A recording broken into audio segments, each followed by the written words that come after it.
Alright, so this is my classroom management project.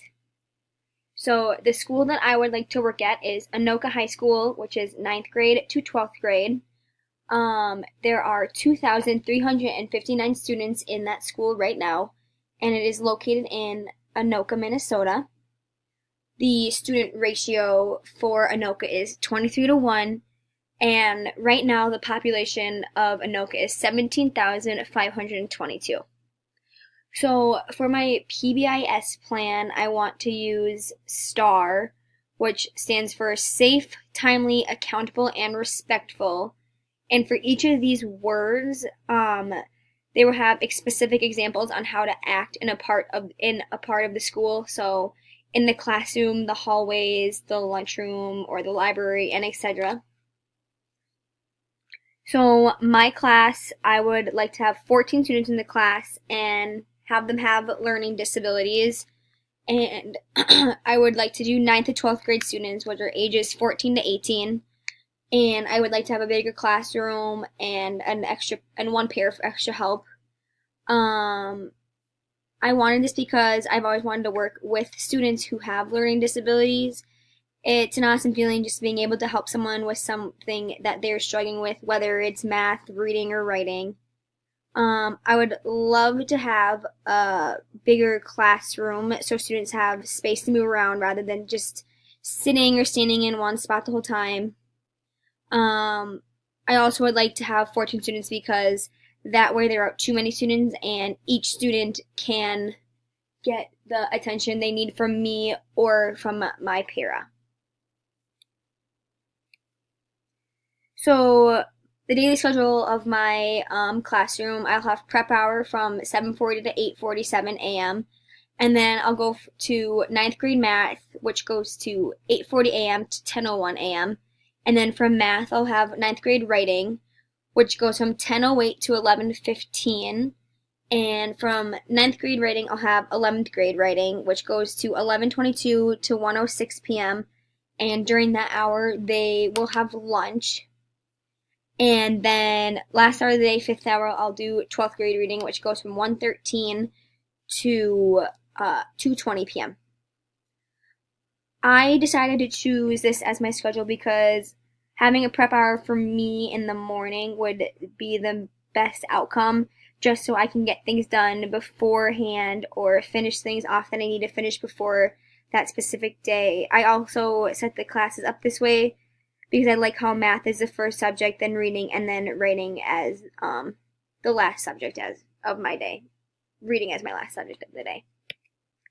So just the breakdown of each of my classes. So each of the classes are going to be in an hour and 7 minutes, and so fourth hour also includes lunch. That's why fourth hour is a little bit longer. So the first 5 minutes of class, I want to have teacher-directed review of previous concepts that we have done. And then 10 minutes of class, I want teacher-directed introduction of new concepts, so like what we're going to be learning that day. And 10 minutes of teacher-directed guided practice, so like working on assignments and helping the students work on assignments. And then 25, I'm going to do independent work or cooperative tasks. And the last 10 minutes is teacher-directed corrections, guided practice to help students identify errors or misunderstandings that they might have during the class. So the plan of my classroom, I'm going to have the teacher's desk in the front, and then the desk, I'm going to have paired seating, so 2 rows, and then 3 in one row, and then 4 in the other row.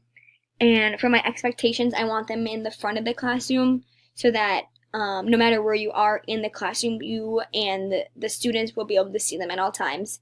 And I'm going to have 3 little small group tables, and I also want to have a reading corner for students after they finish their work and have extra time they can read. And I also am going to have free time spots with games, computers, and seatings that the students can earn. And I just want to be able to have easy access in the classroom to be able to get around in. I decided to set my classroom up this way because as a teacher, I want to be able to plan around the students, and I want to be able to see my students' faces as they're doing their independent work or their tests, and I also want the students to be able to see the expectations at all time. I decided to do small group tables when I or the students want to work with other people. Also, if I as a teacher want to work with an individual or multiple students. The reading corner is for when students do reading time during class and would rather sit there and instead of their desks. And I like the free time corner because it gives students options when they finish their work or if they earn some extra free time. And here is just a picture of my classroom that I designed.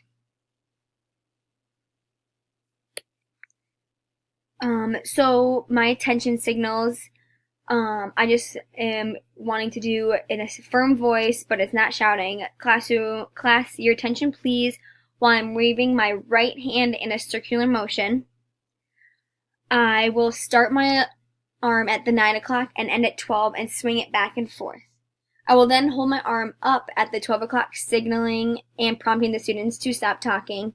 And the student will then realize what I'm doing as they raise their hand, and until all students have raised their hand and they are quiet while looking at you. And to teach this, I will just do it at the beginning of each trimester so students know how to do so. And the reason why I decided to do this attention signal was because I feel if I were to do the clapping attention signal or the turning the lights off signal, the students would want to think it was childish, and also I feel like they would not want to listen.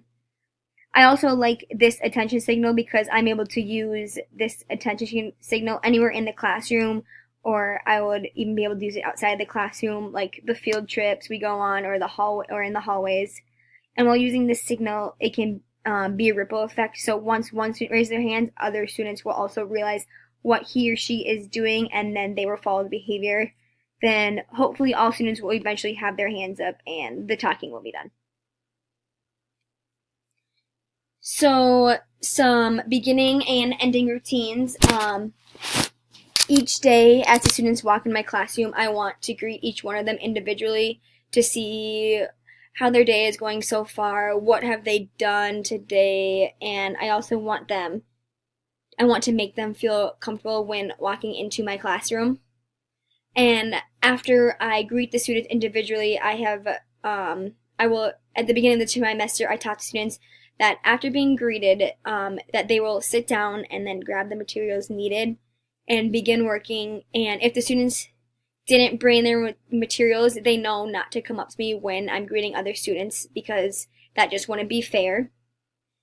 And at the end of the day, I'll let students know that they will not leave the classroom until they have all their things and materials cleaned and organized that they need. And I just want to do a conclusion of the day, what we learned, what is due, and that usually just takes about a minute long.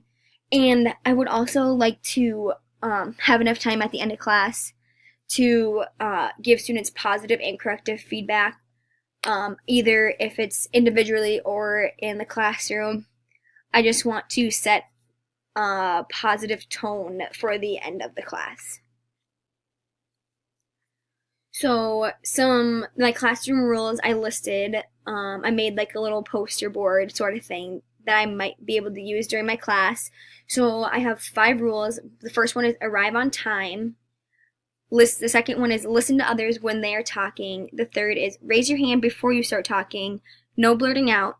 And then 4 is keep your hands to yourself. And 5 is bring your materials with you and have them ready about the start of the class.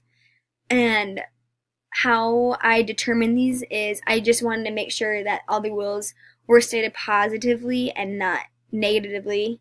And me as the teacher determined them because I just feel like that would be the best way. So how will I teach these classroom rules? So during the first day of each semester, I will go over each of the expectations, and I will make sure to give examples and non-examples for each expectation so students know how to act and how not to act in the classroom. And so for my reinforcement, if the student's behavior is good, each student will get a sheet of paper at the beginning of the week, and they will write Monday, Tuesday, Wednesday, Thursday, Friday on it. And when the students have good behaviors, I will give them a star sticker to put on their piece of paper. So after they get 10 stickers, it could be, it's like Monday through Friday. So if they get 3 stickers on Monday, 2 stickers on Wednesdays, 2 stickers on Thursdays, and then 3 stickers on Friday, then that would be 10. And so then I would give them extra free time on Monday. And this is just an example of the sheet that I would use for it. And so the consequences for not following the rules, first I would just do a written warning. I would write on a piece of paper or like a little sheet of paper that I have, stick it on their desk, and then so they know. And then second is a verbal. I would just talk to them about it. The third consequence will be lunch detention. So either lunch detention with me or lunch detention with our in-school suspension teacher. And the fourth warning will be a take-home behavior reflection sheet.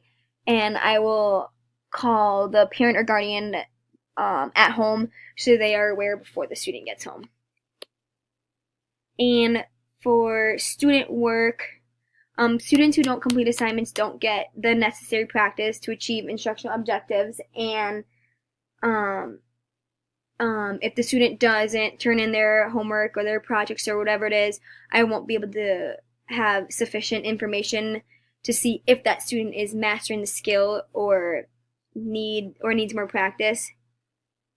And the reason I chose this, if I implement well-designed and organized strategies for assigning, monitoring, and collecting student work, then I can reduce a lot of frustration for me as a teacher. And some examples of that could be let students know that I put high value on completing work, and prompt more responsible student behavior regarding assigned tasks, and help me effectively manage student work without taking unreasonable time. And then there's my references.